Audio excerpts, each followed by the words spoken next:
Saudara, hari ini kesempatan terakhir untuk mendaftar sebagai pimpinan Komisi Pemberantasan Korupsi atau KPK. Animo masyarakat masih tinggi dilihat dari puluhan berkas yang masih masuk ke panitia seleksi.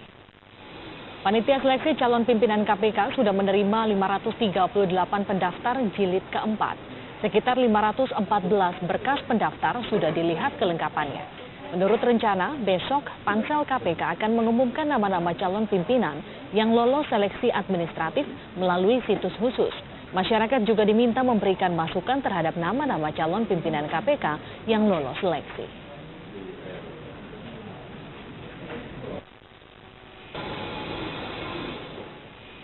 Dari 538 orang yang terdaftar jadi calon pimpinan KPK, ada 5 nama tokoh yang cukup dikenal publik.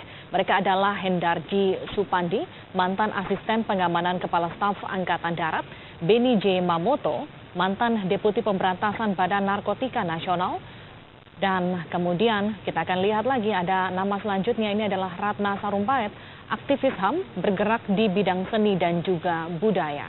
Dan selain itu, ada juga nama yang sudah tak asing lagi, Johan Budi. Ia adalah pelaksana tugas pimpinan KPK, dan juga selanjutnya ada Imam Ansori Saleh, Wakil Ketua Komisi Yudisial.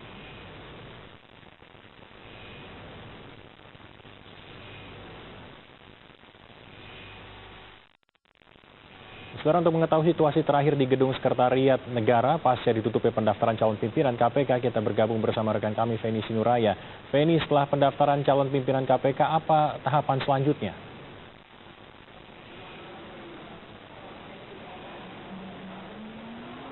Ya, selamat sore Tengku dan juga saudara.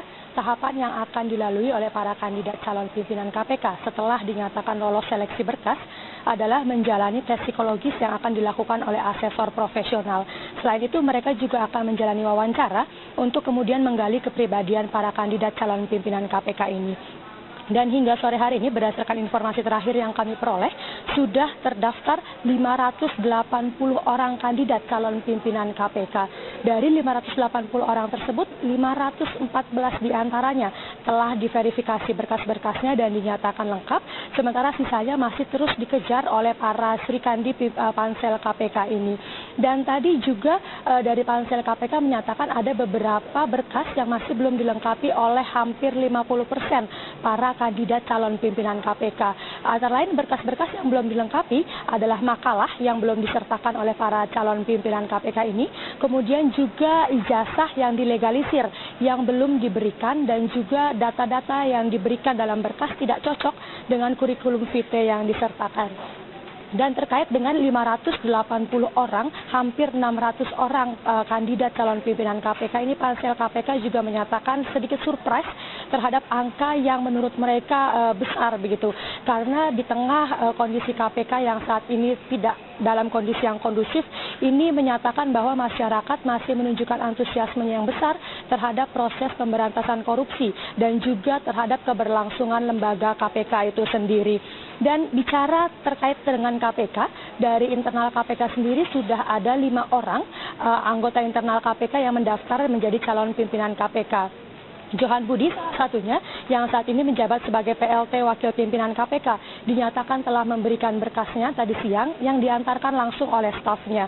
Selain Johan Budi, juga ada Giri Suprabdiono yang saat ini menjabat sebagai Deputi Gratifikasi di KPK.